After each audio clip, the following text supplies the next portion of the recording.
Зегин ви донесува Медика Инфо, емисија за здравјето.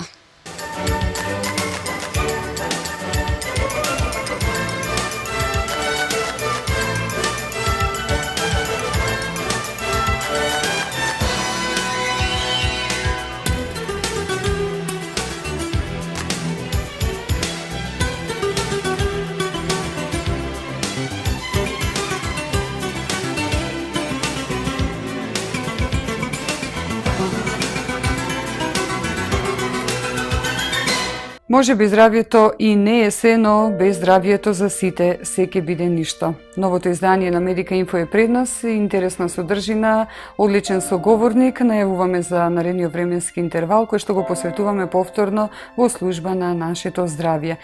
Како што и нашиот слоган кажува дека може би здравјето за и не е се, но сепак без здравјето за сите се ќе биде ништо, го посветуваме максимално квалитетно наредниот временски интервал, одвојувајќи време, како да добиеме информации преку нашите гости и преку темите кои што ги обработуваме во Медика Инфо за конкретни заболувања и се разбира преку одговорите на нашите соговорници добивате инструкции во која инстанца да го побарате одговорот за конкретното заболување.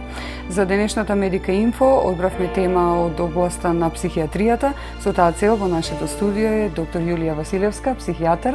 Докторке, добре ни дојдовте. Добре најдов, благодарам за поканата. Ја поздравувам ова ваша иницијатива и ова ваша прекрасна емисија, затоа што заедно со професионалците што ги каните како гости во вашата емисија, работите на подигање на свеста за јавното здравје и за оние најактуелни проблеми што се однесуваат на него. Благодарам многу на убавите зборови на почеток. Покрај тоа што се трудиме да информираме докторки за општото здравје, да го негуваме едукативно информативно преку Медика Инфо, денеска барем ќе порозборуваме за негата на менталното здравје, она што е ваш ресор на работа. И на самиот почеток би кажала информација дека според извештаите на Светската здравствена организација за распространетоста на менталните заболувања, кај општата популација, се зборува дека секој четврти жител во светот, барем еднаш во текот на својот живот, се стекнува со услови за да добие психијатриска дијагноза. Овој податок би рекле и загрижува и доколку е тренд, очекуваме и многу по-драстични и по-драматични резултати во иднина. Со развојот на статистиката почнуваат да се мерат сите заболувања, бројот, инциденците и преваленците. Така да и некаде од 1910 година е почнато да се квантифицира преваленцата и инциденцата на менталните заболувања. И е факт дека по последниве мерења во 2010 година кои се направени, секој четврти жител на ова планета има некој тип на ментално заболување. Кои ментални заболувања? Пред се зборувам за депресијата како најчест ентитет и за невротските и со стрес поврзани расстройства. Други расстройства што се од ендогена природа се со релативно стабилен процент и многу не се менуваат, но овие болести на современо живење кои се појавуваат, ментални, да не ги наречам болести, туку расстройства, се почести. Точен е фактот што го кажавте дека секој четврти жител барем еднаш во некој период од својот живот ќе појави некој облик на депресивно расстройство, кај жените е тоа многу поалармантно и многу почесто, да кажам, дури секоја жена во некој период од животот ќе пројави некој од симптомите на депресивните расстройства. Ова е, докторке, всушност увертира и одговор на прашањето зошто менталните нарушувања се почести. Почести, доколку зборуваме за статистичка информација и бројка, зачестеноста го кажува во бројки своето, самите нови трендови на испитувања, сондажи, мерења и статистики го кажуваат со фиксна бројка тој пораст, таа прогресија или процент на тенденција на пораст, а моменталните начини на живот се можеби клучните фактори. Со тоа би позборувале дали постојат и други арбитрарни причини за несомнениот статистички раст, како што кажуваме, на зачестеноста на менталните нарушувања, и тоа би рекле во развиениот свет. И ние се сметаме, нели, во тој развиен свет? Да се појави едно ментално нарушување, влијат повеќе фактори. Влијат ендогени фактори, значи фактори кои се внатре во нас, кои зависат од нашата личност, структурата на нашата личност, начинот на нашето воспитување, стилот на живот и надворешни фактори, како што се фактори на средина, на заедницата во која живееме, на условите на живот, на стилот на живот, така да не се факторите се повеќе мултифакторијална, имаме една условеност за да се појават менталните нарушувања. Заради таа мултифакторијалност, веројатно е и проблемот со честотата и се почесто јавување, таков каков што е сега со најновите статистички показатели. Ние живееме во едно општество каде што се одгледува култот на работа и, да кажам, култот на вина. Живееме во моралистички, строги, ригидни општества, каде што се поставуваат одредени барања од секоја индивидуа. За разлика од порано, тие барања се многу покрути, поригидни, позахтевни. Бараме самите од себе, бараме од својата околина, бараме од своите блиски, бараме од своите пријатели, бараме од своите партнери, од своите деца. Се повеќе имаме се поголеми очекувања, кои очекувања не секогаш во секој момент од животот може да ни се исполнат. И затоа, у тоа неисполнување на нашите внатрешни барања, очекувања, барања, значи од себе, од светот и од иднината, може да се случи да настапи некое расстройство на однесувањето или расстройство на расположението.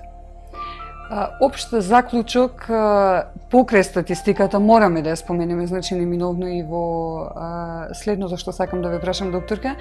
Општ впечаток е дека менталните нарушувања се зачестени, но колку се сложувате со тоа дека менталните нарушувања можеби не се толку чести, туку дека ние во некој одреден стадиум на нашиот развиток, би рекле, станавме можеби подобри во нивното препознавање и диагностицирање со оглед на можностите кои што ни ги нуди ова современо општествено живење. Точно се слагам со вас дека во последно време се обрнува се поголемо внимание на превенција во медицината, па секако и во психијатријата.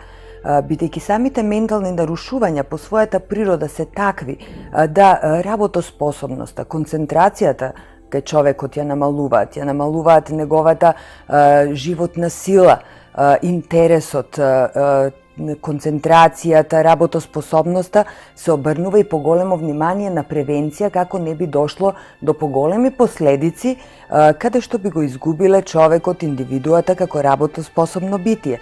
Затоа и матичните лекари, и самиот систем на здравство се порано ги препознава овие проблеми како би можело навремено да се делува на истите тие проблеми. Значи, и самата свест на препознавање, диагностицирање, пред се и превенцијата, како што кажавте, како битен фактор, станува дел, може би рекле, од нашето се повеќе се работи на едукација на самите матични лекари, а исто така и на оние кои доаѓаат во средба со вакви проблеми. Зборувам и за психолозите во училиштата, за педагозите во училиштата, по детските градинки, на универзитетите, на факултетите, во работните организации, секаде се присутни кадри од тој профил и се работи на нивно едуцирање, препознавање, превенција и благовремено упатување онаму каде што треба да се побера помош. Така. Значи, се ова што го зборуваме за сегашноста, сегашно постоечко време на функционирање, а правејќи паралела, докторке, со минатото, односно паралела помеѓу она што викаме дека денеска сме ние подобри во препознавање и диагностицирање на менталните нарушувања, можеби во минатото не се преокупирале околу забелешки од ваков карактер. Дали нашето ментално здравје би рекле дека сега е реално позагрозено и можеби и послабо во однос на претходните генерации? Споредбено од тој аспект. Пак, значи, ќе кажам дека е тоа во склад со нашите очекувања, а секако и со техничките и технолошки притисоци на современо време, така?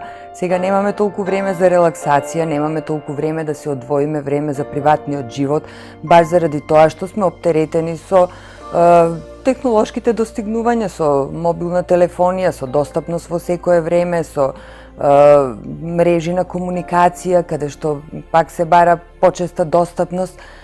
Сето тоа зема дел од она време кое би ни било потребно за една релаксација, за едно опуштање на организмот, затоа што пред се психичките нарушувања настануваат и како резултат на психобиолошки промени, на неуротрансмитерско делување, кои промени на неуротрансмитерско делување настануваат и како резултат на една општа ужурбаност на живење, значи забрзаност на живот, немање можност за добра исхрана, за добар одмор, за добар сон, за добро и квалитетно дружење. Така да и тоа влијае на пораст на менталните расстройства. Значи, накоса сублимирано одговорот на прашањето дали нашето ментално здравје е реално позагрозено и послабо отколку кај претходните генерации. Одговорот е, значи, дека сегашниот тренд на живење, како што кажавте всушност, наметнува поголеми ризик фактори, би рекле, кои што можеби би донесле до побргу загрозување на менталната состојба на еден пациент, а не дека се почести. Пак ќе кажам, и нашите очекувања во однос на животот се малце нереалистички, значи не ги ставаме во можности оние несакани работи што ќе ни се случат во живот. Така сакаме да го гледаме животот низ розова призма.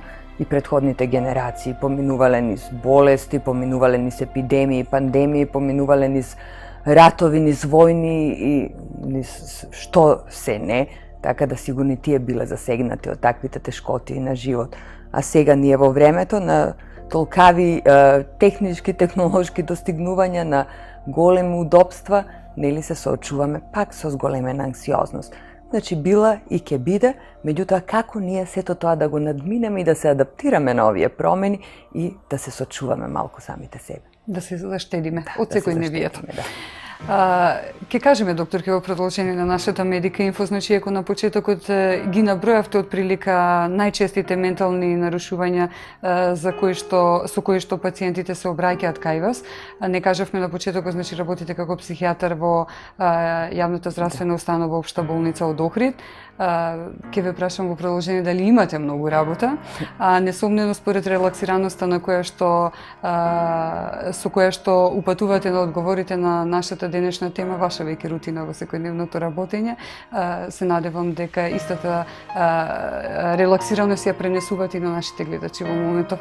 Останете во продолжение со Медика Инфо, правиме кратка пауза и продолжуваме веднаш со нашиот разговор со нашата денешна гостинка, доктор Јулија Василевска, психијатар.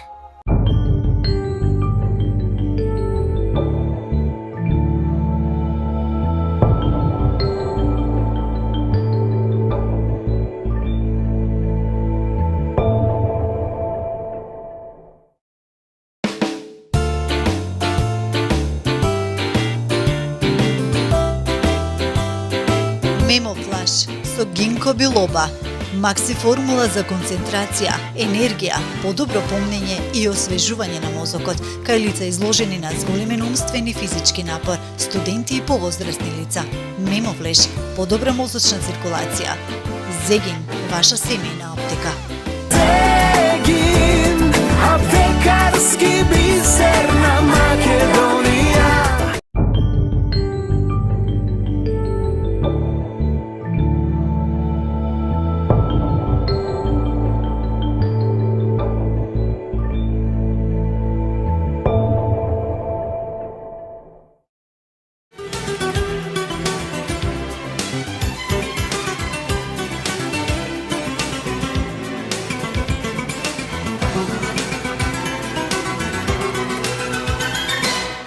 Повторно сме во Медика Инфо, доктор Василевска, Јулија Василевска, психијатар, работена во јавната здравствена установа Општа болница од Охрид. Докторке, за денеска ја одбравме општо, би рекле, увертира во темата на менталните нарушувања. У нас со што можеби пациентите најчесто ве засегаат кога доаѓаат кај вас, сигурно имате и други проблематики од друг аспект. Меѓутоа би продолжиле со тоа кои се најчестите ментални заболувања за чие што решавање најчесто луѓето се обраќаат за помош кај вас.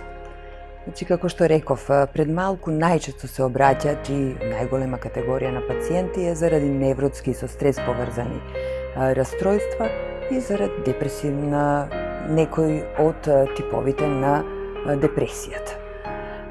Сега, невротски и со стрес поврзани расстройства се расстройства каде што имаме зголемена напнатост, која напнатост им смета на пациентите, односно на клиентите во одреден сегмент од нивното живење. Таа напнатост може да е слободно лебдечка или генерализирана анксиозност, која се огледува во една состојба на генерализирана напнатост на клиентот, кога тој е општо во секоја сфера неопуштен, нефлексибилен, во исчекување дека нешто лошо ќе се случи, а не знае што е тоа. Не е врзана напнатоста за одреден објект. Имаме напнатост и која ќе се врзе за одреден телесен систем, па ќе избие во вид на паничен напад. Кој паничен напад ќе биде, за одреден сегмент од организмот врзан, во зависност најчесто се врзува за кардиоваскуларниот систем, па имаме панични напади со зголемено срцебиење, со зголемување на крвниот притисок, со зголемување на пулсот, со чувство на една состојба дека е здравјето во толку многу загрозено да итно мора да барат медицинска помош. Тоа е, еден степен повисока анксиозност, каде што клиентите или пациентите, како да ги наречам, ние во психијатријата сме секогаш малце подтолерантни, и често пати ги нарекуваме пациентите клиенти, затоа што тие бараат и не само медицински и фармаколошки услуги, туку некогаш и услуги психотерапеутски. И тогаш тие се принудени да бараат побрзо лекување, други установи одат на интерно оделение, одат во итна медицинска помош и секогаш малку тоа подраматично изгледа отколку генерализираната слободно лебдечка анксиозност. Но некогаш анксиозноста знае да се врзи за различни системи од нашиот организам, па така да имаме цел сплет на соматоформни нарушувања кога пациентите се убедени дека боледуваат од некоја болест за која при испитувањата кои секогаш ќе се направат и ги прават и ги упатуваат семејните лекари, нема да добијат објективен соматски, да кажам, показател или индикација дека постојат истите заболувања, а се толку длабоко убедени да се непрестано во барање на причината и за својата состојба. Може да се врзи за главата, за респираторниот систем, за гастроинтестиналниот систем, за коските, за така да постојат соматоформни расстройства кои се поврзани со различити ткива и органи. Исто така тука во овој тип на расстройства спаѓаат и посттравматско условените расстройства и акутните реакции на стрес.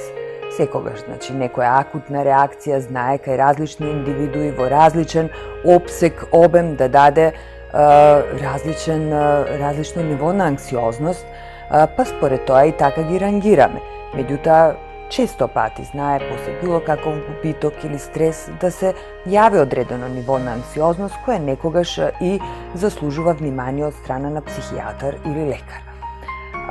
Тука спаѓаат и заморот, односно она чувство на хроничен замор, што е сега актуелно, што е сега популарно, што се врзува со стрес на работно место, со монотонија на работно место, со постојана анксиозност, со долг зимски период во овој тип на расстройства.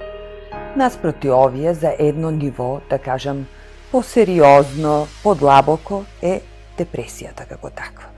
И депресијата како таква може да се јави во неколку облици. Може да во зависност од симптомите, од бројот на симптомите и од честотата на појавувањето и од должината на времетраењето. Кога сме кај депресијата, за да диагностицираме некого, да кажеме дека има одреден пациент депресија, не е доволно само да кажеме дека има снижено расположение. Ние работиме според некои параметри и според некои критериуми што ни ги дава Светската здравствена организација. тие критериуми ни олеснуваат да ние на пошироки размери како професионалци се разбереме и кога ќе ја дадеме одредена диагноза, ако тој пациент отиде во друга установа, во друга држава, тамошниот лекар нели разбере што сме ние, со што сме се сретнале, што сме работеле и на основа на што треба да имаме заеднички пристап во работата. За самата депресија, за да можеме да ја крстиме како таква, треба да имаме некои од показатели за депресија, некои од симптоми на депресија. Тие симптоми ги имаме поделено во генерални или главни симптоми на депресија и споредни симптоми на депресија. Како главни, односно доминантни симптоми на депресија е она што стално го потенцираме. Снижено расположение. Тоа снижено, намалено расположение треба да е минимум 2 до 3 недели, за да во континуитет, перзистентно, секој ден, за да можеме да кажеме да, веќе се јавува проблем кој трае подолго време. Второт, тие главни симптоми е намален интерес и задоволство, или како ние професионално би го нарекле тоа анхедонија. Што значи тоа анхедонија? Пациентот не го интересираат оние работи кои што вообичаено до тогаш го интересирале и нема уживање во секојдневните животни активности, нема уживање во оние работи кои до тогаш му причинувале задоволство. Едноставно отсуство на интерес, отсуство на задоволство и намалена концентрација. Исто така еден од главните симптоми на депресија. Значи нема намалена концентрација, чувство дека е незаинтересиран за работите што се случуваат околу него. Кои би биле оние дополнителни симптоми на депресија? Намалено себепочитување, намалено чувство на верба во собствените можности, зголемено чувство на вина, себеобвинување, дека е крив за состојбите што се случуваат кај него, дека е тој кривец за состојбите што се случуваат во околината, во семејството, собствениот неуспех. Како да ставаат лупа на своето гледање. Значи, секоја некоја реакција гледаат низ лупа, која лупа знае да ги мултиплицира доживувањата на неуспешност и чувство на вина. Имаме нарушување на сонот, имаме нарушување на апетитот. Нарушување на сонот може да оди до инсомнија, односно отсуство на сон, што кај депресијата обично резултира и со тешко заспивање, меѓутоа и со рано утринско будење, но некогаш во зависност од типот на депресија може да оди и во прекумерно спиење и бегање од реалноста. Како што би ние кажале, хиперсомнија една се јавува претерано, спиење и незаинтересираност за околните случувања. Имаме нарушувања во апетитот и тие нарушувања може да бидат со отсуство на апетит, губиток на апетит, па губиток на телесна тежина, која и рапидно може да биде во рок од месец дена до 10% од телесната тежина да се изгуби, меѓутоа некогаш имаме пак и прекумерно јадење, како еден емотивен глад кој што се надополнува со храна. У секој случај гледаме дека и по самата симптоматологија тоа е еден голем проблем кој менува личноста, проблем кој му дава една тежина на пациентот болен од депресија. Да кажам, еден пациент болен од депресија може да ја исполни собава со тага и таа тага се пренесува на другите луѓе. И како таков тоа се препознава и мислам дека се почесто и почесто пациентиве со депресија се препознаваат не само од матичните лекари, него и од околината и како такви се упатуваат и се предупредуваат дека треба да побараат помош.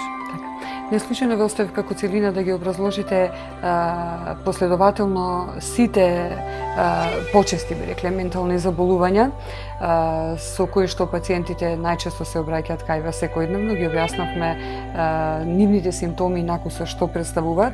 Меѓутоа, како почесто нарушување, сите знаеме нели дека, како што и кажавте, впрочем, чувството на тага без причина, падот на апетит, несоницата, беа симптомите на нарушување на расположение, така наречено депресија, како почеста беа зеле. Оттаму, докторке, Интересно е и покрај тоа што кажавте дека имате одредени детерминанти кои што дел од нив се пропишани според Светската здравствена организација, дел од нив значи во самиот начин на работа, техниката со која што работите како професионални психијатри.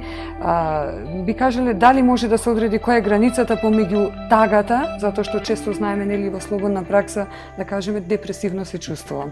Дали тоа го кажуваме жаргонски, штосно, дали навистина значи чувството тагата, на тага ево, го ќе ви преистоветуваме кажам, со тагата, депресија? се она што е одложена реакција на тага, веќе можеме да го наречеме депресија. Тагата како таква нормално се јавува при секој вид на губиток, дали тоа ќе е личен губиток, дали тоа ќе е губиток на близок објект во нашата околина, меѓутоа доколку таа тага предолго трае, тогаш таа крстиме како одложена реакција на тага и веќе таа може да премине во меланхолија и во депресија. Значи всушност таа е некоја граница меѓу клиничката депресија и Времетраењето. Времетраењето. И на самиот почеток кажав дека се она што е времетраење подолго од 2 до 3 недели во континуитет се јавува секојдневно. Не зборувам за осцилации, нормално осцилации се јавуваат кај секого, можеме да го наречеме депресија. Со сите оние елементи со што ги набројав. И сега во зависност дали имаме 3, 5 или 7, ќе биде блага депресивна епизода, умерена депресивна епизода, тешка депресивна епизода и да не навлегувам веќе во структуралните промени. Докторке, интересно е, значи, поистоветувајќи го минатото со сегашноста, мораме да правиме некоја таква паралела, бидејќи ние сме некако сведоци на таа трансгенеративна промена на општи морални навики, би рекле, именување на тие општи морални навики. Дали можеби психолошките состојби кои што имате впечаток дека кои што некогаш се сметале за сосема нормални или пак во некоја лоша варијанта, евентуално чудни, би ги нарекле, денеска ги етикетираме како ментални нарушувања? Денеска ќе кажам само дека имаме подобар увид, подобра категоризација и подобра систематизација на сите оние симптоми. Не дека симптомите се смениле и не дека болестите се смениле и не дека растројствата се смениле, меѓутоа тие се подобро систематизирани, има подобра корелација, има повеќе студии, научни изработени студии, повеќе можности за да се направат такви студии и според таа систематичност веќе ние полесно можеме да се одлучиме да некој растројство го наречеме како такво, затоа што ни се понудени критериуми според кои критериуми и класификации според кои ние работиме. Сепак некако ни провејува минатото и сегашноста. Ние психијатрите работиме сега и овдека. Абсолютно. И се трудиме кај пациентите да го наметнеме сега и овдека за да не завлегуваме, значи овој тренд, овој ден, денеска што сме овдека, да го искористиме и да го изживееме. Така. И продуктивно да го искористиме, да, докторка, со таа цел зборуваме, да. Вие, докторка, како експерти би рекле за ментално здравје преку техниките, нели, како што кажавте, ако можам така да ги наречам, нели, техники со кои што работите. Да, техники со кои што работиме, можда би можела да овдека терминолошки да објасниме, да. Значи психијатар. Што значи кога ќе се пушти пациент кај психијатар? Психијатар пред се е лекар. Значи тој пред се ја фаворизира биолошката психијатрија. Биолошка психијатрија со сите своји придобивки, фала му на Господа што ја имаме и фала му на Господа што, да кажам, фармакологијата отиде толку напред и ни понуди толку многу лекови за лекување и помош при сиве овие растројства кои кажавме се многу чести и се многу присутни кај нас во заедницата. Фармакотерапијата значи работи на дополнување на оние трансмитери кои по емпириски пат, по научен пат, по пат на современа техника се утврдени дека се дефициентни или суфициентни. Според самата клиничка слика одредуваме кој тип на лек ќе го аплицираме. Лековите во многу случаеви се делотворни и помагаат. Да не сум скромна, меѓутоа ќе кажам, до 70% во случаевите имаме подобрување од самата фармакотерапија. Сега што во оние случаеви кога лековите не помагаат? Имаме и такви случаеви. И тогаш се бориме со се и сешто. Значи тогаш мораме да ги запрегнеме ракавите и да се бориме и со оние други методи. лекот ко лек сам по себе не помага. Секогаш ние се трудиме колку што можеме во рамките на нашата можност, затоа што сме малку, да кажам, лекари, побарувачката е голема, сега минутажата на прегледиве ни е малку скратена, меѓутоа и во таа мала минутажа, колку толку да направиме некои интервенции. Кои би биле тие интервенции? Најпрактични и оние што најчесто се работат се краткотрајни интервенции кои се од когнитивно-бихевиоралната сфера. Значи, што зборува когнитивно работиме на мисловниот процес и бихевиорална на однесувањето. Значи, доволно е да направиме неколку интервенции, да не свати пациентот и да не прифати, да направи мали промени во своето однесување, мали промени во своето размислување. И тогаш, заедно со фармакотерапија би се постигнал подобар ефект. Ние велиме не можеме да ја менуваме личноста. Личноста е градена од темели, личноста е градена од цигли, од фасади, од секакви налепи, малтери и бои. Меѓутоа можеме нешто да малце реновираме и малце да ублажиме, така да функционирањето на таа индивидуа кој има проблем би било подобро. Значи, пак ќе кажам, секогаш се трудиме да направиме ублажување на симптоматологијата, или ублажување на карактерот, или ублажување на начинот на размислување, да го мекнеме, а целосно не можеме да го смениме. Апсолутно.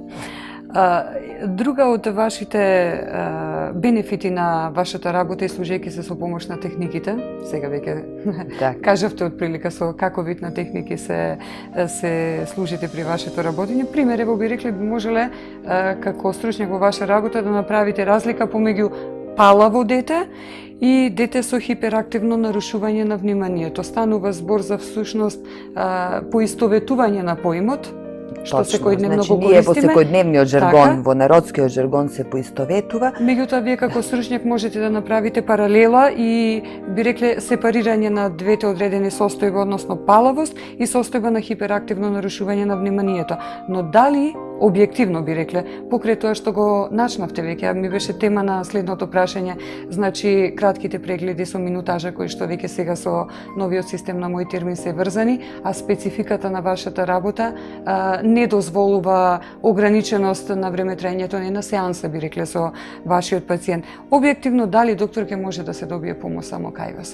Ево и значи, јас апелирам и секогаш апелирам дека ние мора да работиме мултидисциплинарно. Дека не е доволно само посета кај психијатар.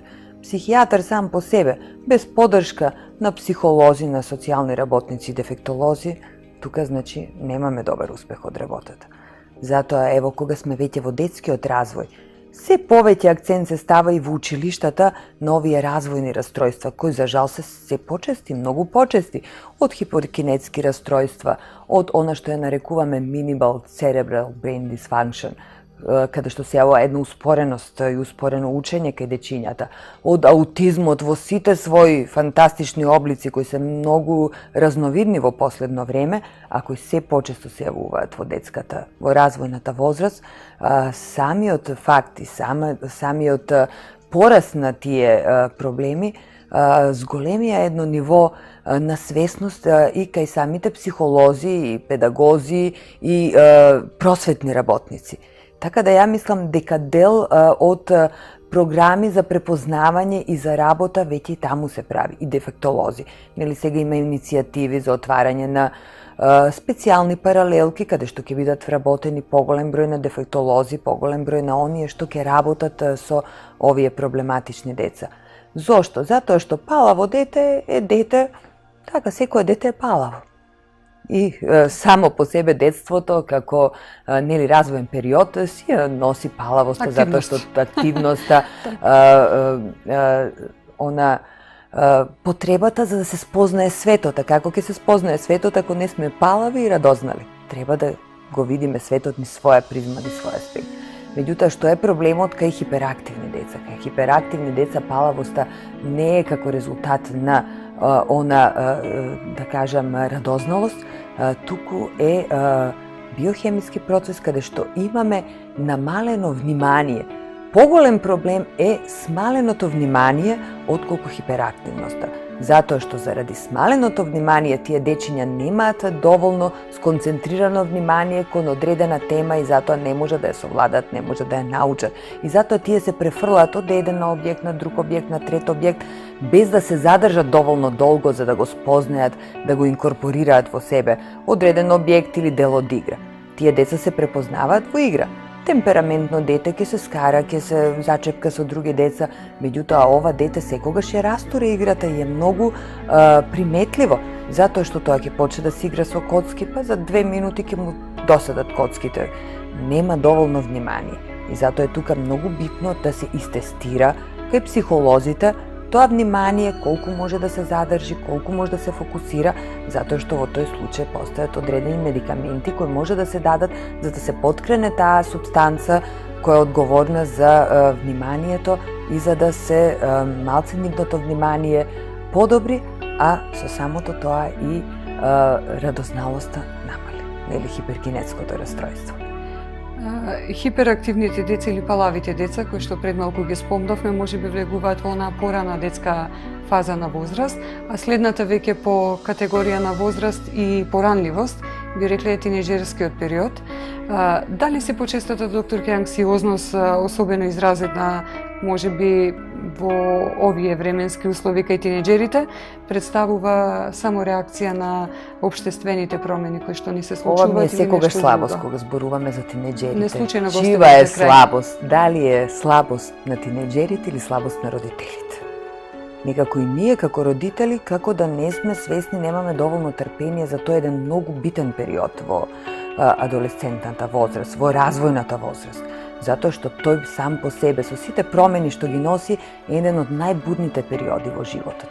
Се случуваат промени на хормонално ниво, се случуваат промени на телесно ниво, значи развојни промени кои нели децата во развој, тие тинеџери, тие на почеток на адолесцентен период треба да ги прифатат, да ги сватат, да се справат со нив и сето тоа носи многу збунувачки, многу анксиозност. Нема тинеџер, нема рана адолесценција без анксиозност, да сме начисто. Кај некој ќе е помирно, кај некој ќе е побурно, меѓутоа у секој случај бурно, затоа родителите треба да се спремат и да го издржат овој период. Што е можно посмирено, да се посмирени, да се посталожени, да им дадат безусловна љубов и подкрепа на децата во тој период и будно да внимаваат на нив. Секоја ексцесивна промена која трае, пак ќе кажам, подолго време, зашто ексцесивни промени ќе има, меѓутоа доколку трае подолго време, тогаш да се алармира. Така. Малку духовита компонента би дала како одговор на последното прашање кое што ви го постави, значи за се почестата анксиозност, особено изразена кај тинеџерите. Како одговор во една интересна статија беше дадено, значи, или како родители ќе прифатиме, имаме две опции, значи, или ќе прифатиме, или ќе полудиме одново настанатата ситуација. Бидејќи втората варијанта, веќе ни самиот разговор откривме дека е фигуративно, декларирана секојдневно, значи често како жаргон употребена, ни остануваат повторно две опции, или прифаќаме или повторно прифаќаме. Значи треба да прифаќаме и секој ден ние работиме на себе, така и со самата семејна динамика која се менува со секој период нели од животот на едно семејство, со секој период што поминува. Треба да се прифаќаат како мало дете, дете што се родило, па мало дете, па повеќе деца, па тинеџерска возраст, па адолесцентна возраст, така да па одење на адолесцентиве од домот, што е исто еден стресен период, така да сето тоа е една семејна динамика која се менува. Нормално функционирање во нашето секојдневие на една вообичаена фамилија. Докторке, спремајќи се за емисијава и договарајќи ја темата за ментални нарушувања, значи, од почеток кога ги прибрав оние општи банали, значи бројки од Светската здравствена организација во смисла на четврти жител на светот бременаш во текот на својот живот се стекнува со услови за да добие психијатриска дијагноза. Прогнозата ми беше навистина фрапантна. Психијатриска дијагноза ќе ве исправам. Ова се однесува сепак за депресијата. Така, можеби како една од почестите. Така се како една сложува. од почестите. Да. И со оглед на динамиката, трендот на арбитрарните причини, секојдневното функционирање, како што кажавме, техничкиот, технолошкиот прогрес кој што ни носи нов стил на и начин на живење, со самото тоа однесување и комуникација, допринесува, значи, во денешницата, нема да зборуваме веќе за минатото, како што кажавте, овие состојби да бидат поистоветувани или симптоматизирани со ментални нарушувања. Повторно алармантна ситуација. Меѓутоа, со оглед на нашиот денешен разговор и самиот крај, јас како водител на емисијата, но пред се и како слушател, на она што имавте можност да ни го понудите и нас и на нашите телевизиски гледачи, улеснителна е околноста, пред се што имаме нели стручњаци, кои што би можеле да се обратиме, доколку имаме одредени сомневања и заблуди, би рекле, околу одредени ситуации, но и улеснителната околност што во ни секој одговор од денешнава емисија се трудевте да ја вклучите, јас имам барем таков впечаток, значи прифаќање на реалност. Онаква каква што е, водење со времето, со текот кој што го носи секојдневието и неговиот напредок и релаксација. Максимално опуштање во секој момент кој што ќе ни биде понуден од овој момент па натаму. Да, треба малце да се вратиме и на базичните животни принципи и да не заборавиме дека сме дел од природата и да живееме во склад со природата. Малце релаксација не би ни било на одмет. И како што би кажале, треба да пазиме на нашите мисли, затоа што тие мисли можат да прераснат во зборови. Треба да внимаваме на нашите зборови, затоа што тие зборови може да прераснат во дела. Треба да внимаваме на нашите дела, затоа што тие дела може да прераснат во навика. Треба да внимаваме на нашите навики, затоа што тие може да прераснат во карактер, а карактерот е наша судбина. Апсолутно го заокруживме фрапантно целиот наш разговор кој што вие го сублимиравте во една реченица на самиот крај од нашата Медика Инфо. Ви благодарам за вашето учество во Медика Инфо. Благодарам за поканата, се надевам дека дадов некои корисни, да кажам, насоки. Судејќи според чувството кое што јас го имам во моментов, пред се како што кажав како ваш слушател, потоа и како водител на оваа емисија, позитивната енергија која што имате пред се како личност и апсолутно професионалните одговори на нашите, се трудевме да бидат вообичаени практични прашања од нашето секојдневие, го задоволија љубопитниот вкус и на нашите гледачи и нас. И се надевам дека ќе имаме повторно можност со особено задоволство да ви имаме во Медика Инфо во некоја следна прилика. Благодарности до вас, драги мои, што бевте дел овој пат од Медика Инфо. Зборувавме за уште една димензија од нашето здравје, зборувавме за менталното здравје. Наша денешна гостинка беше доктор Јулија Василевска, психијатар.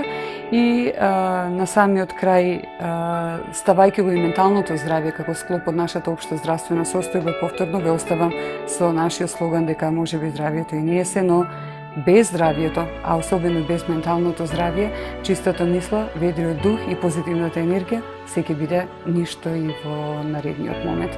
Затоа потрудете се да го сочувате во безпрекорна состојба доколку е такво или да го подобрите веднаш уште во наредниот момент. Благодарам на вниманието и за нашите генерални спонзори аптеките Зегин, нашите семејни аптеки Здравието со најевтин лек и затоа што како и здравието и убавината не е случајна, Стайлинг студиото Арснова.